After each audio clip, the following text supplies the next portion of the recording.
Welcome to Talking with Yourself, a podcast designed as a place to learn new things, talk about navigating the world, dealing with mental health, and just life in general. I'm your host, Sam Preston, and thank you so much for being here. Now, let's get into it.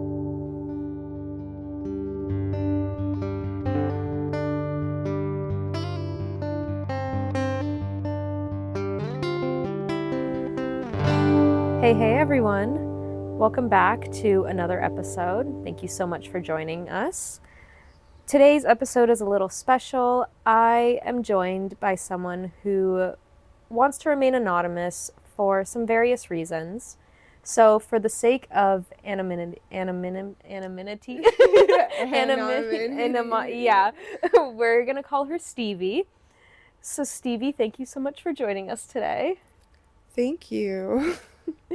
So, today she has joined me here to talk about stigma and some of the stigma surrounding schizophrenia. So, can you tell us a little bit about yourself and your experience? So, hi everyone. My name is not Stevie. I am in my mid-20s and I have an undergraduate degree in psychology. My favorite color is green, and I have 2 dogs that I love a lot. And I was diagnosed schizophrenic for 6 years, and this is how stigma impacted my life. So, for some people who don't know, we'll start off with saying that we're not medical professionals here. This is something based off your experience and knowledge. So, always consult your medical professionals before jumping to any conclusions or doing anything regarding your health. Just for people who don't know, though, what exactly is schizophrenia? Schizophrenia is a chronic mental health condition. It's characterized by hallucinations and delusions and disorganized thinking. There is no cure for schizophrenia. It's kind of something you're born with. That's what the science is leaning towards. And it's most commonly treated with antipsychotic medications. Yeah, when people think of schizophrenia, they just think of someone hearing voices or hallucinating, but there's also a factor of disorganization applying to their thoughts and behaviors. People often feel disconnected and like they're in a different reality from everyone else. It's extremely isolating disorder to have. Yeah, I find there's a lot of things that people think schizophrenia is versus what it actually is. You said it is something you're born with, but it's not necessarily something that shows itself right as you're born, right? No, there are some like early warning signs in childhood, but they're kind of rarely picked up on. Men tend to develop it later than women, so it usually comes up in your late teens, early 20s. What are, if you can think of any off the top of your head, just some of those early warning signs that might present themselves? One of them is definitely like imaginary friends. Having imaginary friends for inappropriate long time. Like they should go away once you're 4 or 5 years old and you start making real friends. Okay. How how is schizophrenia usually managed? Counseling can help you cope with the fear surrounding hallucinations, but the most effective way to manage schizophrenia is usually with medication. Yeah, so schizo actually means split, and people often confuse this with like multiple personality disorder, which isn't a thing, by the way. It's called dissociative identity disorder. Okay. Um, yeah, but by split, they mean that the person is split from reality of everyone else. Okay, so it definitely sounds, because I know a lot of people just, like you say, they think of schizophrenia and they imagine hearing voices and seeing hallucinations, and it's very obviously something way deeper than that, goes beyond just that type of stuff. Yeah, just a disorganization in your thought patterns. And the delusions are super disturbing. Some delusions are may seem absolutely ridiculous to others. like delusions of grandeur, like you're the new Jesus or something. And you just wholeheartedly believe your delusions. It's Yeah. impossible to convince someone that they're not real. Yeah, so it's very hard to almost discern what's in reality and what's a delusion. Yeah. How do you, if you're ever experiencing things like that, how do you usually figure them out for yourself? What's a reality and what's a delusion? I found that like the only really effective way is to like reality check with another human being. Just like hi, going to your therapist or someone you trust and being like, "Hey, is this accurate?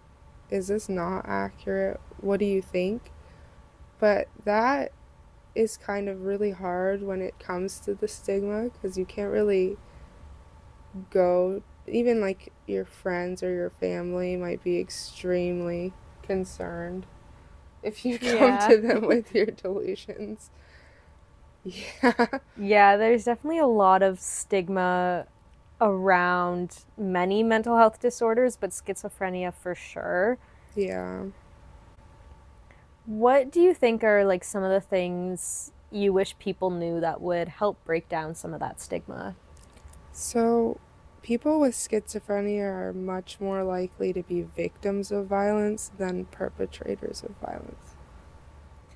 I feel like when we see schizophrenia or something adjacent to it in movies or media or anything like that, it's often that person being characterized as like the villain or the aggressor, which definitely isn't true. Oh, there's whole movies about where the antagonist is supposedly schizophrenic.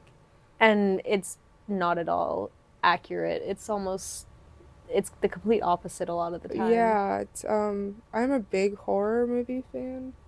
Yeah. And some of them are like egregiously bad with characterizing mental illness, especially schizophrenia. I think because a lot of horror movies, especially the paranormal, revolve around somebody seeing a ghost or something in their home, and to the outside world, they automatically think that person's schizophrenic. Yeah, so I saw the first It movie, really liked it, and then I was like, okay, I'll go to the theater and see the second It movie.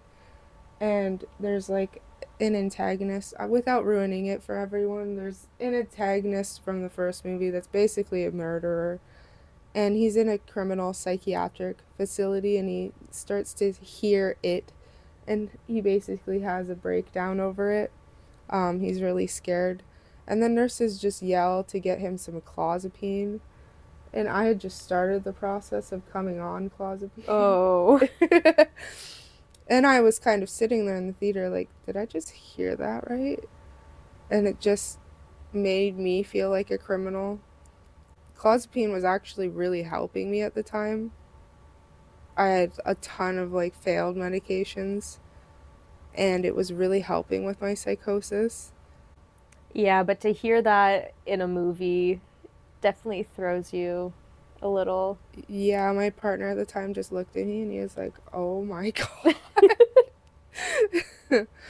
Just so many examples in the media. You mentioned psychosis. What exactly is psychosis? Psychosis is kind of like a state that you can go into where you experience a break from reality, like either hallucinations, delusions. I can talk about like some of the symptoms of psychosis. Like I've gone nonverbal before during psychotic episodes. Yeah, it's just very overwhelming. Just you can have auditory, visual, or tactile hallucinations. Yeah, it does not seem fun. Yeah, so What do you think, like, if you're ever going through these things or somebody's going through these things, do you have advice for either that person or somebody that's trying to help them on the best things to do? I think It's usually referred to as a PRN, but there's usually a medication prescribed to kind of help the person break out of psychosis a little bit and kind of come down a little bit. Okay. That's been like the main thing that's been really helpful for me. Yeah, and just like assuring them that they're safe. Okay, so being there for them, things like Yeah, I that. think most people that I've met that experience psychosis will tend to isolate because they're either extremely scared or they don't want to freak anybody out. Yeah, which comes from again The stigma, yeah. the stigma, guys. I want to circle back just a little because when you were talking about the It movie, you did mention clozapine, and I'm assuming there's some people out there who don't quite know what clozapine is or what it does. It's an extremely effective antipsychotic medication, but it comes with it's a very heavy medication that comes with a lot of side effects. And I believe you had to have tried and failed at least three other antipsychotic medications Wow. before you can try clozapine.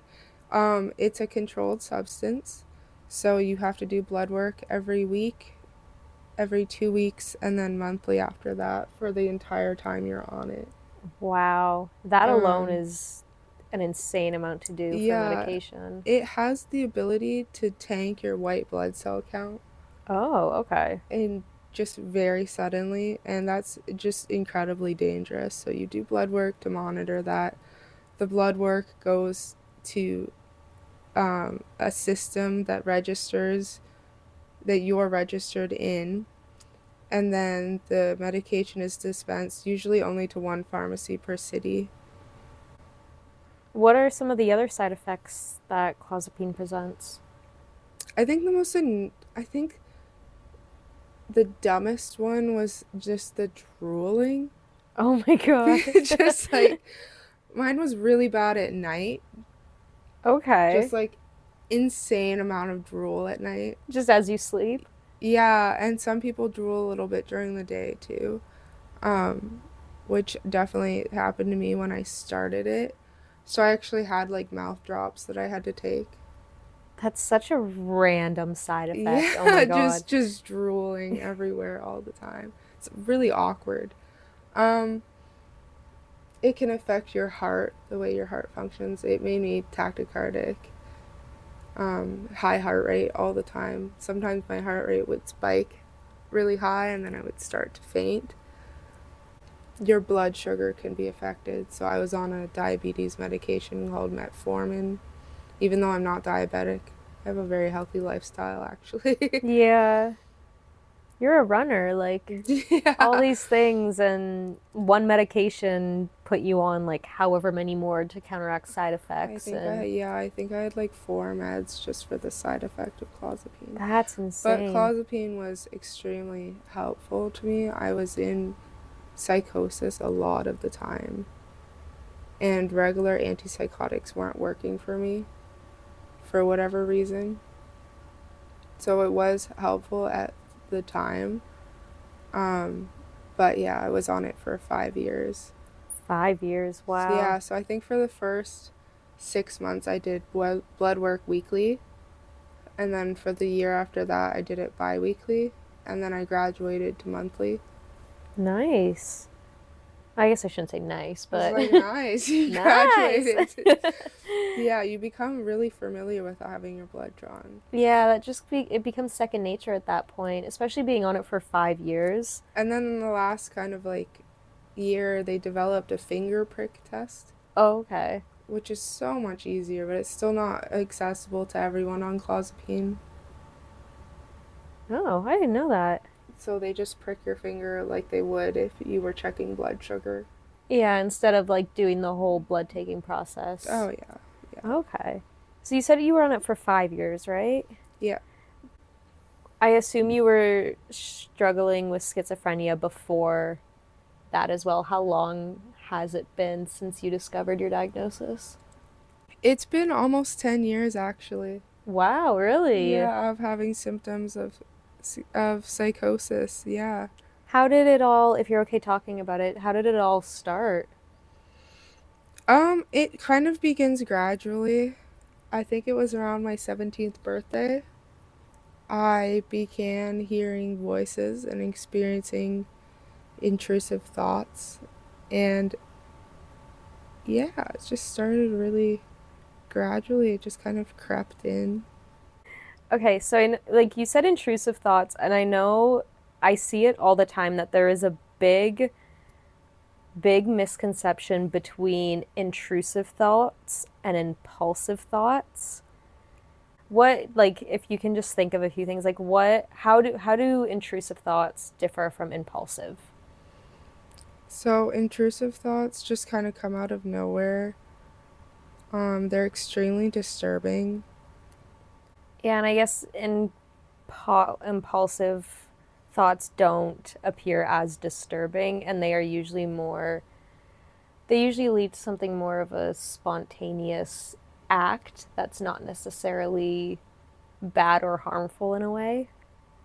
Yeah, like I would have like intrusive thoughts surrounding like topics like suicide, and it's just really disturbing because it's not necessarily how I felt at the time. It was just what was going through my brain. Yeah, it's not you controlling it. It's like any other mental illness that it's not you controlling it. It's unwanted. It's not by your own hand. Yeah. When did you finally get help for the schizophrenia, or what was that journey like? So the stigma impacted me almost immediately because I didn't feel safe enough to tell anyone about my symptoms for a pretty long time. This is a really stupid example. Do it. I was I like a love it. big Harry Potter fan. I'd been reading the books since I was like 9 years old. If anyone's listening, people are listening. I would hope people are listening. If anyone's listening who've like read the books, is what I mean. Yeah, that's fair. I Um, get what you mean. yeah, in the Chamber of Secrets, there's a part where he's like 12 years old, and he starts hearing whispering voices inside the walls of Hogwarts, and he really wants to go tell the headmaster, who's like a trusted adult. Yeah. And his friend Hermione is like, no, don't. She says like a quote. I don't know if it's an exact quote. It's like hearing voices isn't a good sign, Harry, even in the wizarding world. Which is insane to like have to hear that, especially when you're going through something like that. Yeah, it seems really like an innocuous quote, but it really impacted the way I thought about my symptoms. Yeah, because So, it's somebody essentially sitting there and just being like, you're not normal for this. It's not. don't tell anyone. Yeah, It's not normal. that's pretty much the message that's going um, out. so it took me almost 4 months before I told my mom, and then several more months after that before I disclosed them to a medical professional and began to receive treatment. Did you have like a certain moment or thing that happened that kind of clicked it for you that you wanted to tell somebody? Oh, I just broke down. It Yeah. was so much to deal with. I think high school and like being 17, I don't envy anyone who's like in that situation right now. It's hard. Yeah. It's, High school is a hard enough age in of itself, and then to be going through something so isolating and dealing with it on your own, especially when you don't know really what it is like so much added stress. yeah, and I was going through like a relationship breakdown at the time. So everyone kind of blamed like some of my symptoms, like my low mood, on that. So I think I flew under the radar for a while. When you finally did get help, like what did that look like? Um, it was really awful. Oh no. um, I had been hospitalized like several times before I disclosed these symptoms to a doctor. And then I did have a doctor who didn't believe me. Really? Yeah, she sat me down and she was like, like, I wouldn't judge you if you just told me the truth right now. And I was like, just started crying. I was like, How am I supposed to get better if my doctor doesn't even believe that I'm having these Yeah. symptoms? It took so much out of you to go to a trusted adult and then to go to your doctor with it and to have somebody sit there and say you're lying about it is insane. Yeah, I was extremely high functioning. Schizophrenia, like, there's kind of a movement in the mental health field to make illnesses more of a spectrum, kind of like how they made autism like a spectrum disorder. Right. I think that applies to a lot of other illnesses. Yeah. Schizophrenia can be a spectrum as well. There are people who are very, very debilitated by it, and then there are people who are higher functioning. And I was always on the higher functioning end. So higher functioning would be, You still get good grades. yeah, You kind of fly under the radar like you that. appear more, for lack of a better term, normal. I hate using Yeah. the word normal, but Yeah. it's a lot less noticeable than somebody who's on the complete opposite of the spectrum and is just completely Yeah, shut everyone down. knew that something was like seriously wrong with me, but I don't think anyone thought it was schizophrenia. Right. When once you got past the whole stupid doctor not believing you thing, how long did it take for you to finally get a schizophrenia diagnosis? I don't think I got diagnosed until I was, I want to say like 20. That long. Yeah. What happened in all those years in between? I just cycled through diagnosis after diagnosis. Really? Yeah, I was having a really hard time getting mental health services in my town, and I was hospitalized a lot, and every time you have an admission there might be a different doctor. And so just every time there was a different doctor, it was a different diagnosis. Yeah, yeah, and a different. I think my longest stretch inpatient was like s- several months. Really? Yeah. And to have nobody know exactly what's going on with you for several months. I mean, granted, for the 3 or so years before you got that diagnosis, but just those several months of being inpatient. Inpatient in itself is a completely Oh uprooting and yeah. like isolating thing. I have many opinions and stories about inpatient for schizophrenia. It's the stigma against psychosis is very institutional as well. Yeah. I want to like if I didn't know any better, like you hear schizophrenia and I hate saying the sentence, but you automatically think the person is crazy Yeah, or and like a you view them serial as, killer. yeah, you view them as violent, unstable, which is not the truth at all. No, I'm not dangerous.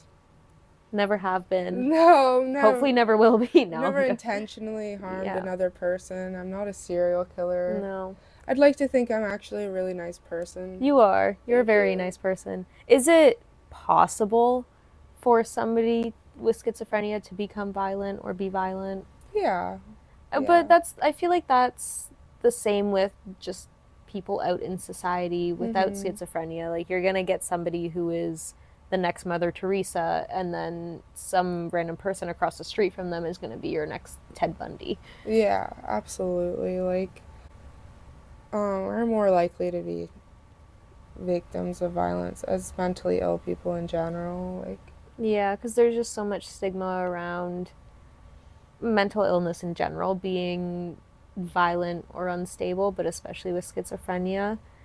Did being misdiagnosed, I mean, obviously being misdiagnosed definitely impacted you. Are you able to talk about to the extent that it did? so I've been misdiagnosed a lot.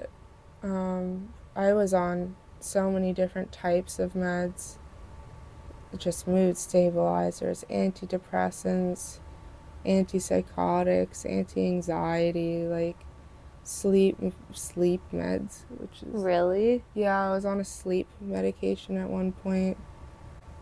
Yeah, just probably like I think in the last 10 years, probably over like 40 meds that I've been on.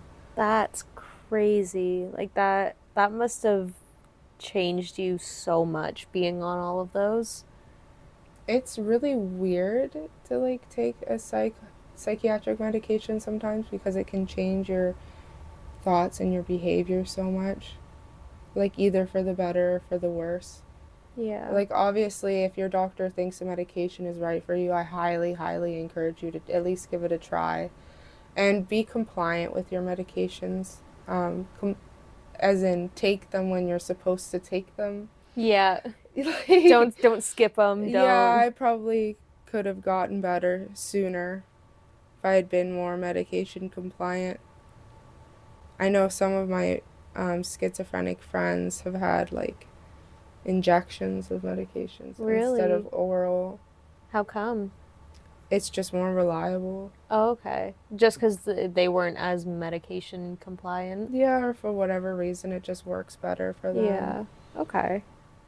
Did like being on all those meds that weren't working for you obviously had to affect other things like school and jobs and things like that, right? Yeah, so I actually lost my job when I got my schizophrenia Really? diagnosis. Yeah. So just complete fired you Well, over. I was calling in sick a lot because I was going on a new medication, and one of the side effects was this like extreme nausea Okay. overnight. So I'd be like up all night nauseous. I think like I called in like 3 times in like a month or something. And they just said that enough was enough and They gave me a verbal warning and then a written warning. then fire. But like to fire you They over didn't missing like 3 days a really, month? yeah, they didn't really like fire me. I was just like not a reliable enough employee. And then I kind of broke down and like quit myself. I mean, that's fair because if you're going through so much of that and then on top of this you have this job that keeps telling you and like threatening to fire you at that point. Yeah, I felt really bad every time I felt sick. Like, yeah, but obviously I couldn't work in food service when I was actively throwing up. Yeah. And I also felt I couldn't be real with them about what I was going through. Yeah, because they hear that like schizophrenia The S diagnosis, so they word, hear yeah. what's happening and immediately again that stigma pops up and it's Yeah, it affects everything. Like, I had a new roommate and she signed the lease and everything was good and we met and it was fine. And then her parents found out that I was schizophrenic and they didn't want her living with me anymore. really over just that Mm-hmm. after she'd already She'd known you already met too, me which is and she was crazy. already fine with me. So Um, it's like it's gone way past jobs. It's affected Housing, housing, social life. yeah. What about like with your family as well, I assume? I think like they came to terms with it and were glad that I like had a stable diagnosis. Yeah, instead of flipping back and forth. Yeah.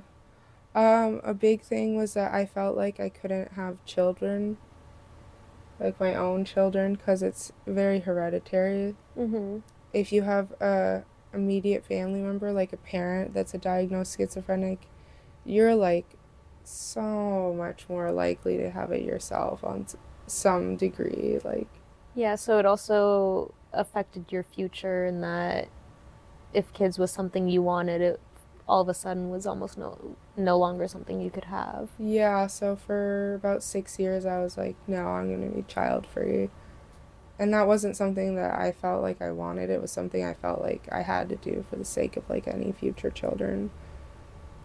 Yeah, it was such a big sacrifice for you to make and to give up.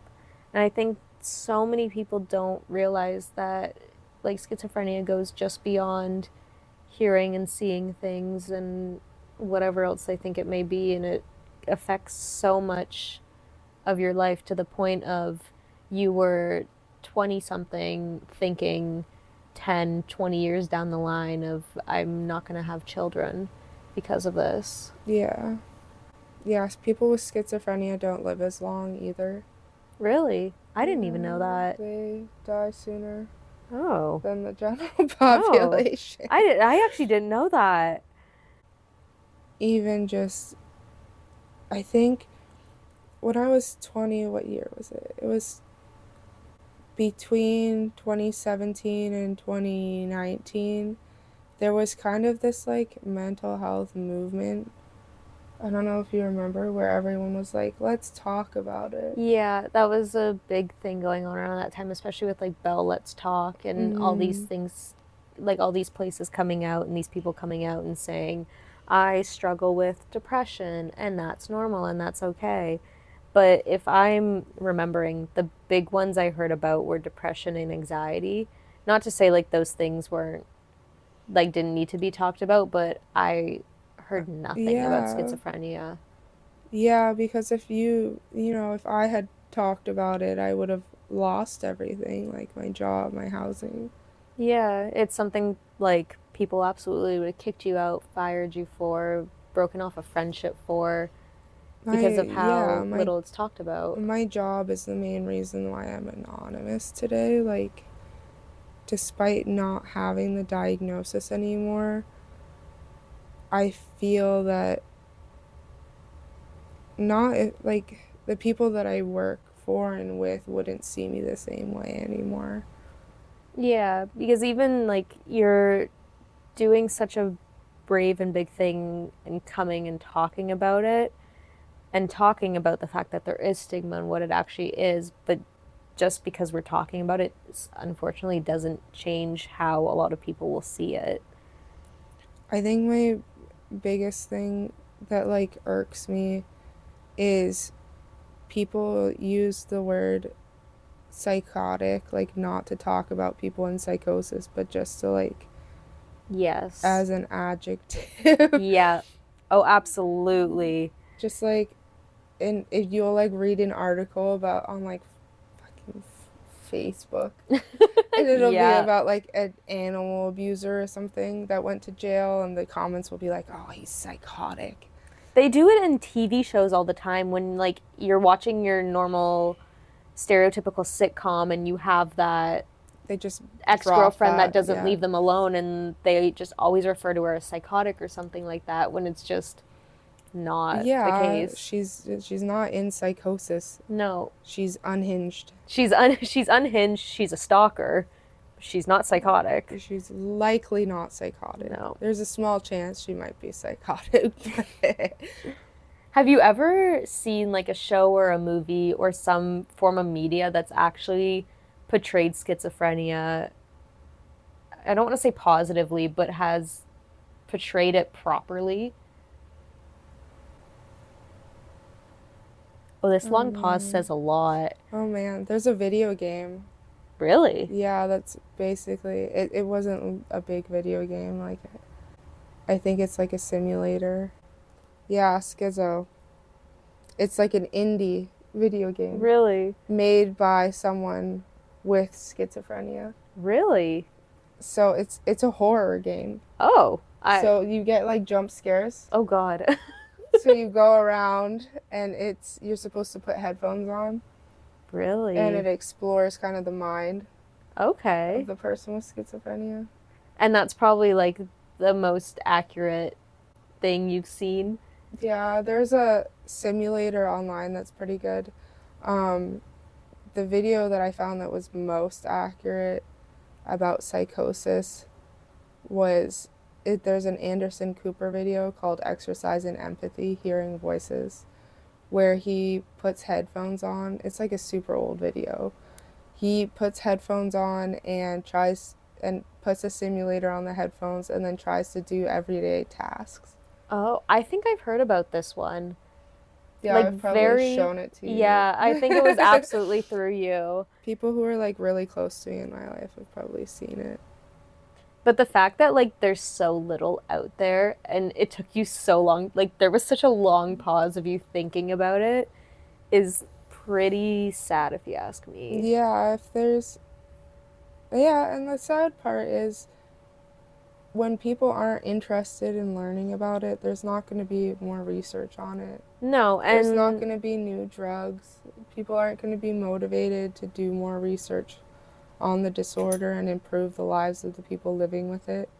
yeah, and it like seems because of all the stigma around schizophrenia that people have made up their minds essentially about what it is, and that's good enough for a lot of people to just wash their hands of it and never think about it again. Yeah, people don't want to think about. It's scary. It's like a horror game. Like Yeah, it's not. it's not a walk in the park. It's not sunshine and rainbows. Mm-hmm. It's isolating. It's It's so extremely many isolating. misdiagnoses. It's hospital Yeah, stays when you don't. psychosis is extremely isolating. Yeah, just institutional stigma was really hard as well. What did that look like for you? So I was frequently put into seclusion, mostly when I was like 17 to 19. Wow. I haven't really been in seclusion in a really long time, but it was really traumatizing for me. Yeah, just for the safety of other patients, is what they said. Really? Yeah. And you've never been a violent person? No, Never done I have anything? no history of violence against others. And they still, and I for was anyone more who, likely to hurt myself than anyone else, to be honest. and they went for the quote unquote safety of everybody else. We're gonna, for those of you who don't know, seclusion is no windows, just you Yeah, and a bed. it depends on the hospital that you're in or the institution that you're at. Um, the seclusion that I experienced, they call it the PICU, the psychiatric ICU. Mm-hmm. So you'd be like in the PIC, Okay.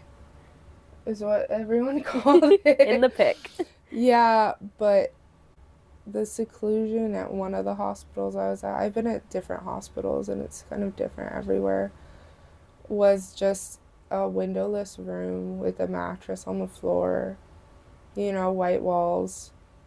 The light stayed on 24/7 so that the nurses could see you at all times. Really? So there was a camera in each corner of the room that was linked to like the nurses' station. So you had no sense of time when you were in That there? was probably the hardest part, was having no sense of time.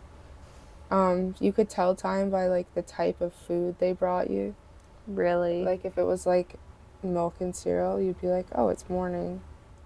That must have, I mean, amongst so many other things, messed up your sleep so much. Yeah, I mean, I was either sleeping because they were giving me sleep meds, or I was just Really? not sleeping, just not having control over that. The PICU in a hospital I was at one time did have a window, so that was nice. You just kind of like looked out the window all day. The fact that that's a standard, though, is so messed up. Yeah, one time I was in seclusion for 9 days. Really? Yeah, it So that was. was like essentially 9 days without any interaction, too? Mhm. Yeah, so 2 times in the 9 days they forgot to bring me food. Really? I was just kind of tucked away back there, and they probably were busy with very ill patients. And then I think it was like the morning of the ninth day, the doctor walked in and he was like, "Your mom and your sister are on their way to pick you up." And People can't see. I'm just sitting here with my mouth open, like staring at her, I like, was what the 17. hell? So my mom and sister showed up and they brought me like clothes from home, because you aren't allowed to wear your own clothes in seclusion. You're in a gown, like a hospital gown. And you can't, like, have anything from outside. I think the worst part was I didn't have a change of socks for the first few days. Really?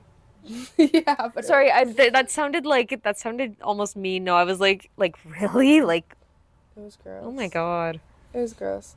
And then the next day, I'm like sitting in my high school math class, That's and obviously insane couldn't whiplash. tolerate it, Yeah. and ended up back in hospital like literally the next day. Well, yeah, no, duh. Like, that's just such an insane whiplash. You go from complete isolation, and within 24 hours, you're just thrown back into high society school. supposedly as a normal functioning So some nurses kid. were incredibly nice and empathetic. One of them really fought for me to be allowed to eat meals outside of my room. So I think the last few days, they wouldn't let me eat with other patients.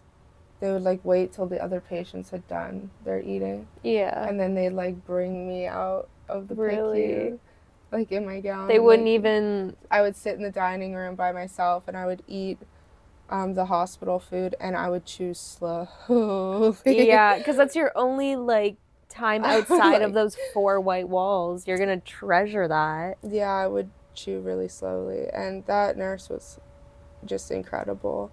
And then there were some that see you as a burden. Once you become like sort of a revolving door patient, Yeah. they they start to see you as kind of a burden to the system.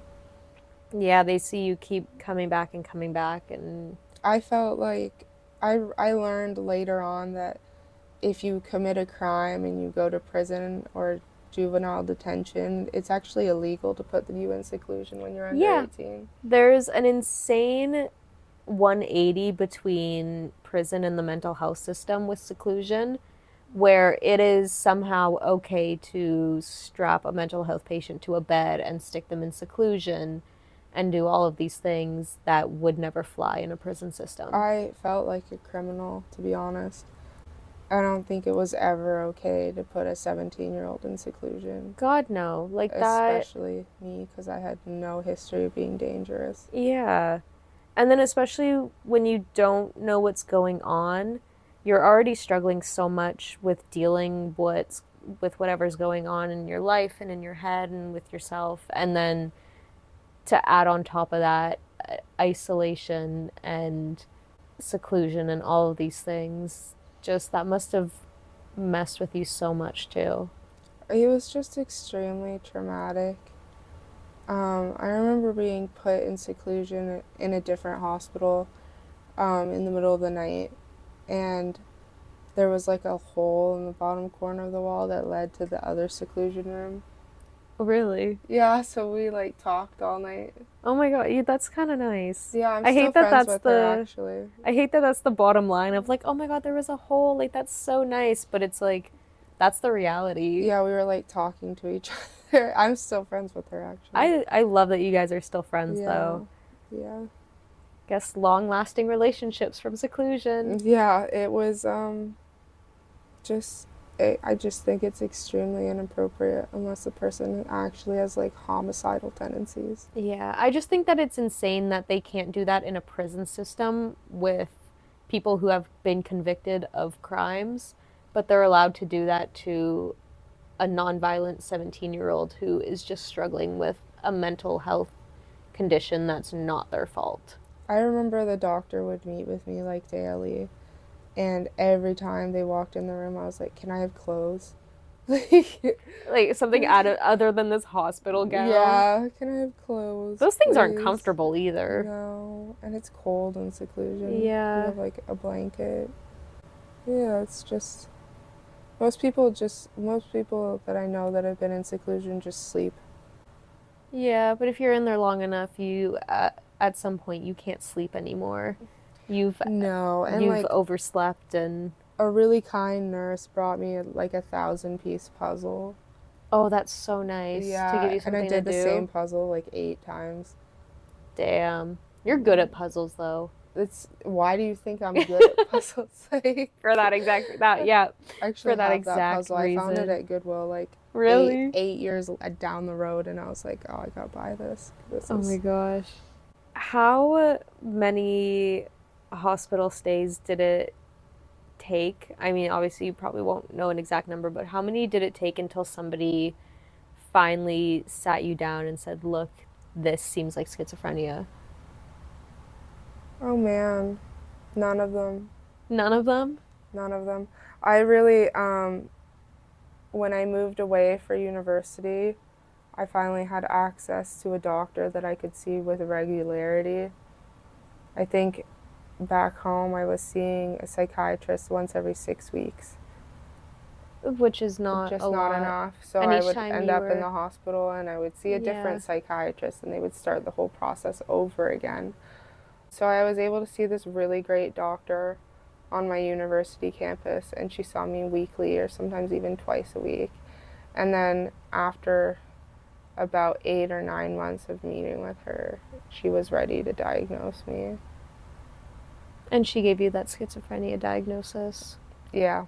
Do you remember how that felt? Like finally getting. I was like, shit, man. Like, this isn't good.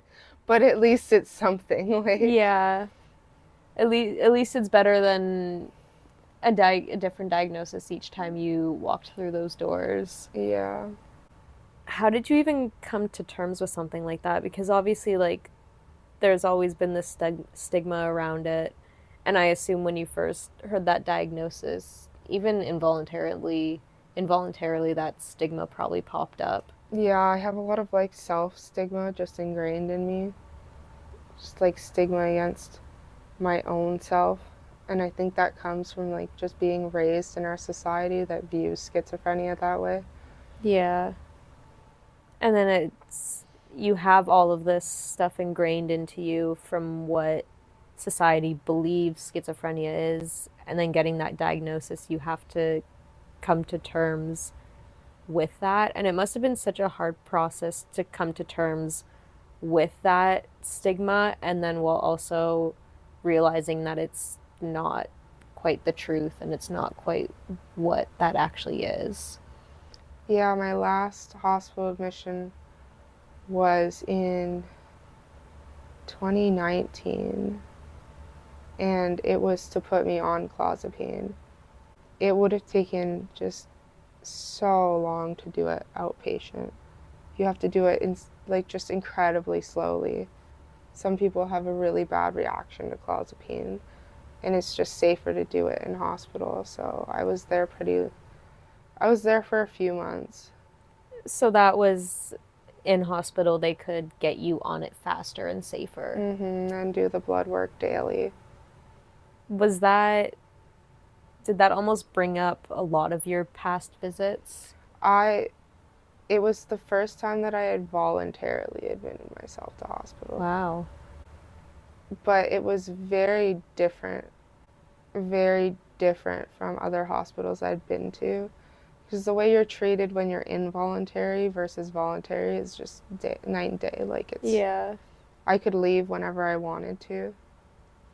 That must have been a huge, huge They change weren't gonna from, like lock me up and throw away the key or anything yeah. or take my decision making ability away. You had so much more freedom with this one. Yeah, so sometimes with schizophrenia, they being like your medical team, decide that you're not competent or able to make your own decisions.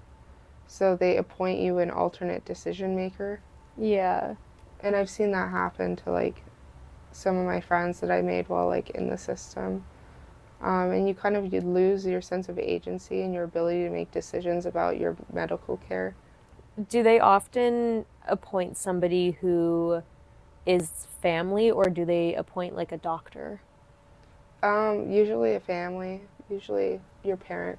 Yeah, that makes sense. Nobody wants to be like 21 and have their parent making those Yeah. decisions. So No, that definitely, it strips a lot of your independency away.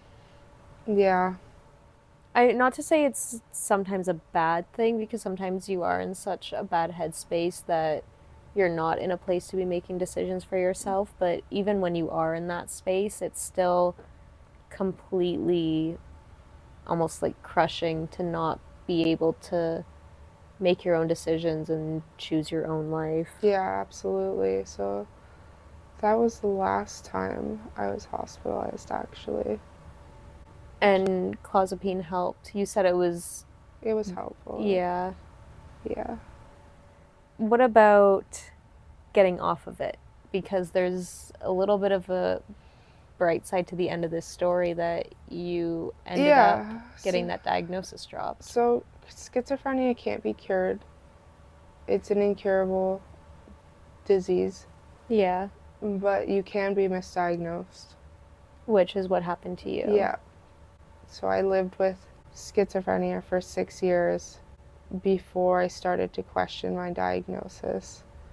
Clozapine, while being extremely helpful for a lot of people, just had so many side effects. I was just sick of taking so many medications. I think I was on like 9 medications at one point. Yeah, and they'd completely altered who you were as a person, too. Yeah, I had a flat affect, which is like blunted facial expressions and a monotone voice. And I was extremely sedated.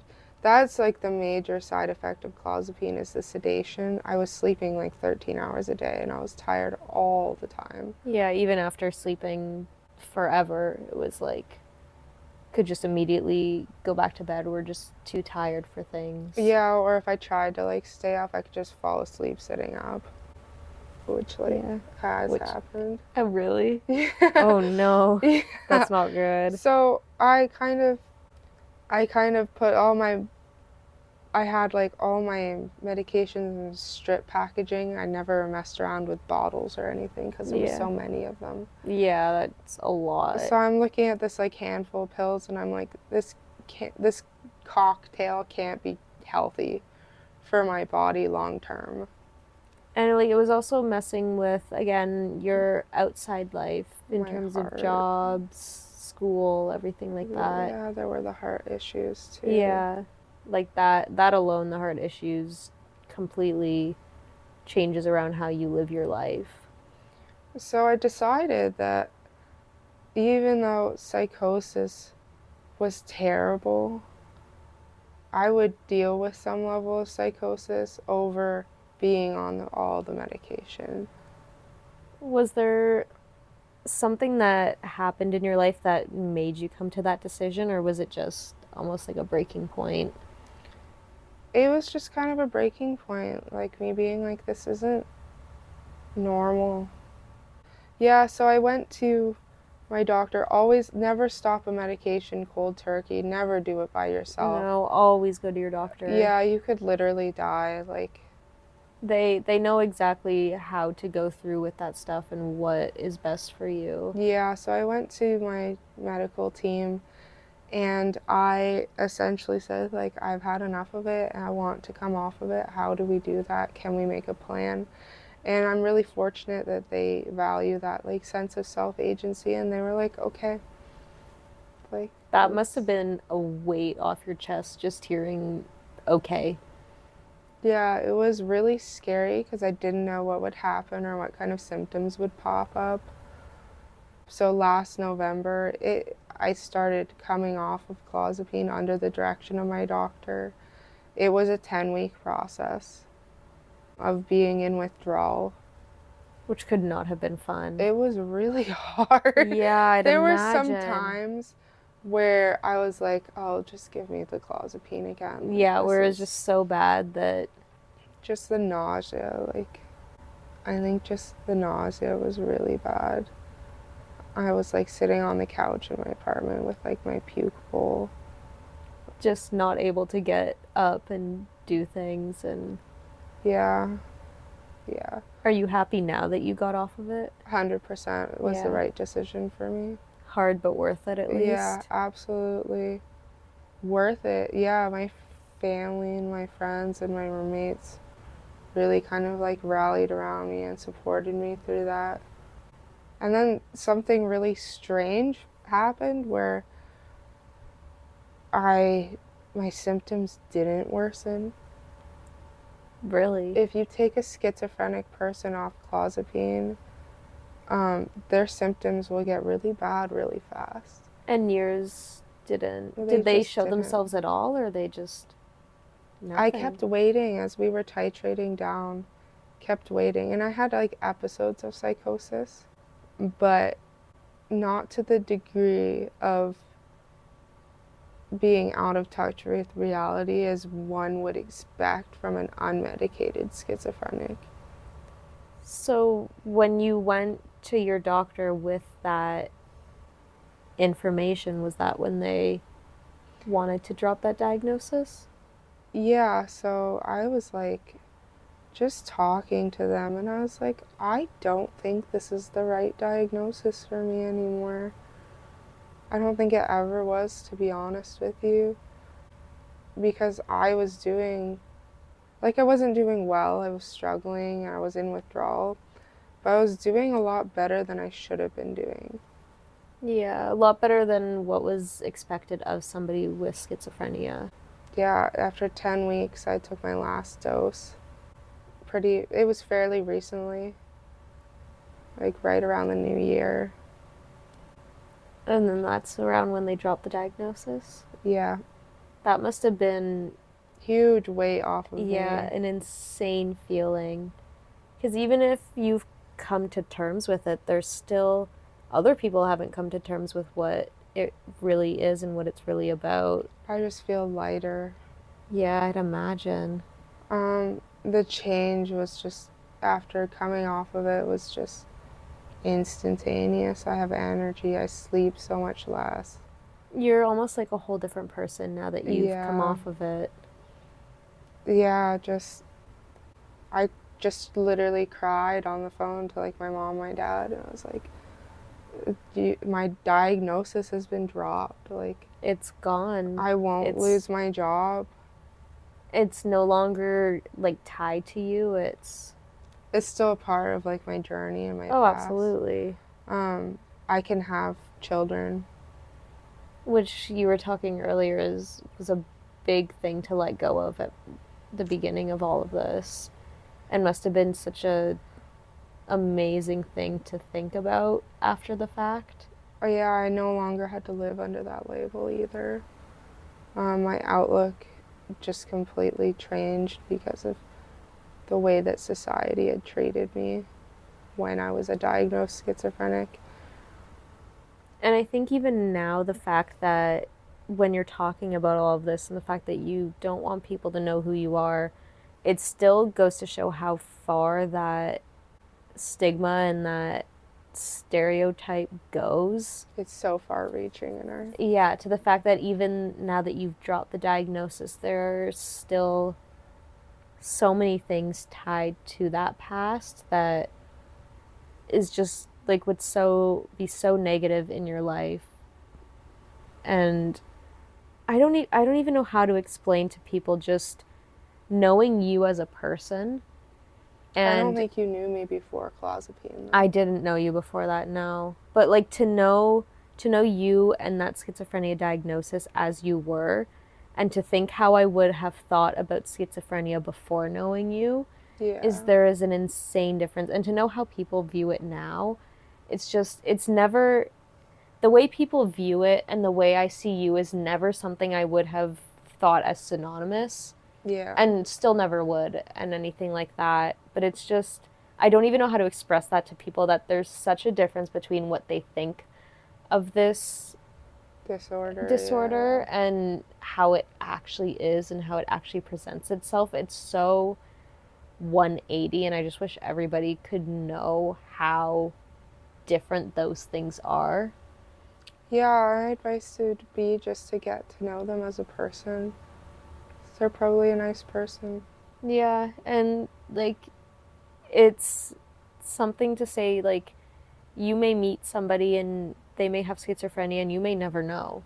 And that goes to Hmm. show so much how little of that diagnosis is their personality. Yeah, especially if you're like on the right medication and have the right diagnosis, you can be pretty functioning, and Yeah. nobody around you would know unless you disclose that to them. Yeah. I just am extremely lucky because I had an incurable, what I thought I had was an incurable disease, and I don't have it. Yeah, that isn't you. And not to say anybody who does have schizophrenia that that is them, but to just have that label not tied to you anymore Yeah. must have been such a amazing feeling. Yeah, I just feel sad for like the people I know that have the disorder. And that it is not going away, and Yeah. it absolutely changes your life like any other mental illness does. And it's so very unfortunate that people will go out and they will talk about depression and they will talk about anxiety There's like and a whole pro recovery movement on like Instagram for yeah, like eating disorders. exactly. And it's a whole You just don't have that with no. schizophrenia. Things like that have been destigmatized to a point of being a little more accepted as things, whereas Mm-hmm. schizophrenia still hasn't gotten to that point of being an almost okay thing to talk about. It's almost like one of those things that It's like people, taboo, yeah. yeah, and people feel the need to whisper it. You know what I mean? Like people used Oh, to do that where they would talk about depression. They go, "Well, like she has depression." And people I like thinking about it as a whisper effect yeah. of like people want to talk about this thing and they almost feel the need to whisper it because if somebody else around them hears, it's the end of the world. And unfortunately, that's still what it's like with schizophrenia. Yeah. Can you think of anything that people can do in, I don't know, their day-to-day life or anything like that that can help drop this stigma? Be careful with like your wording when talking about psychosis. Question portrayals in movies. Just question it. And if you know someone with schizophrenia, just get to know them and as a person, not as their diagnosis. Yeah, and if you're an employer, please don't fire me. I'm Yeah, you're so much more than a silly little diagnosis. yeah, man, just I just try not to be resentful over those like 6 years. Yeah, that's a hard thing is that you have to sit and realize that it wasn't a waste of 6 years. It was still a journey and Yeah, still a part of who you are. And you were fortunate enough to have that diagnosis drop that you don't have to live with anymore. yeah, But it was definitely still a part of who you are and your story. yeah. I still have a serious mental illness. I still have a mental health diagnosis. It's just not that one. It's just not that one. And And in my yeah, day to day life, that shouldn't really make a difference, should it? It's just a label, yeah. but it makes all the difference, like, Oh, yeah, for sure. And even as a bit of a silver lining is you get to talk about it a little in platforms like this one and you get to sort of advocate for those people who unfortunately can't have their diagnosis of schizophrenia dropped. And because of all the stigma, they are too scared, they don't want to speak out, and you're at least able to do that. yeah, Do you have any last words of advice that you can think of? just take your medication as directed. Yeah, trust your doctor, Yeah, but build a also in relationship with your doctor where you can trust them yes. and follow their advice. But also, there is a sense of self agency. If you Yeah. think that something isn't right, bring it up to your doctor. Yeah, you still have the freedom to advocate for yourself. Like you did, and it worked out really well for you. Yeah, I feel like I have a whole new life now. Yeah, a whole new chance at things, and it may, Absolutely. like other people's stories may not go the way yours did, but you're still able to advocate for yourself. You're still able to be independent and be something outside of your diagnosis, which I think goes to say for anything, but Absolutely, yeah. Yeah, take medications as directed and never stop a medication without consulting a doctor. yeah. Most people who take clozapine really, really need it and they will be on it long term, and that's okay too. Yeah, because you get your benefits from that. Yeah, because being on that medication, you still benefit from it, and being medicated is not a bad thing. I think it says a lot about the experience of schizophrenia and psychosis that people are willing to put up with all these side effects to Yeah, get some relief from their symptoms. yeah, because people don't realize how big of an impact it has on you in your life, and the fact that you're willing to put up with all of those things. You were willing for years and years and years to put up with a heart condition because it subdued the schizophrenia side effects. And like Yeah, that my says so symptoms. much. Yeah, my symptoms were, and just, you know, when I came off the medication, my resting heart rate went from, I think, 102 to like 54. It dropped drastically. Yeah. It was insane. And just also advice just for mental illness and dealing with mental illness in general is that you have to give yourself a fighting chance. You got to do exercise and eat properly and fuel your body. Like, Yeah, I like, as there's much as all those people things give you a fighting chance against mental illness. as much as people make the joke of like, oh, you're depressed, take a walk, and they laugh that off, You got to do it's it. not going to cure you, but it will help, and it does have its benefits. Yeah. It's not to say, you know, a walk in the woods will cure your depression forever, or cure whatever forever, or a good It exercise routine will just get rid of all of what you're dealing with. But it gives you a fighting chance. yeah, give yourself a fighting chance. Give yourself hope. Should that count as your affirmation for the podcast, or Yeah, give yourself you deserve a fighting chance at whatever you're fighting, you know. So take your meds, take a walk, eat yeah, please give something, yourself a fighting chance. drink water. Oh yeah, yeah. Drink water though. Drink water. I've been trying to drink more water. I don't know how that's going. Yeah, that is my affirmation. I like it. Just go drink some water. Yeah, drink some water. Anyway. I like you deserve a fighting chance. That's a good one. I do want to thank you from like the deepest part of my heart for doing this. It was such a, because of everything revolving around schizophrenia, this is such a brave and respectable thing to do, to, even if you did remain anonymous, to just come and talk about your experience. And I know how hard sometimes talking about past experiences and traumas, it can be a really difficult thing. And to come on and be willing to talk about it and to inform people about it, I don't even think I have the words. Just thank you so much. Yeah, thanks for giving me a platform to ramble. Of course. Yeah. I'm happy anytime. And I really hope that it shed light to some of the people listening on a lot of the myths on schizophrenia and a lot of the misconceptions that maybe they knew, maybe they didn't know. I just really hope it reached a few people at the least, and it did something.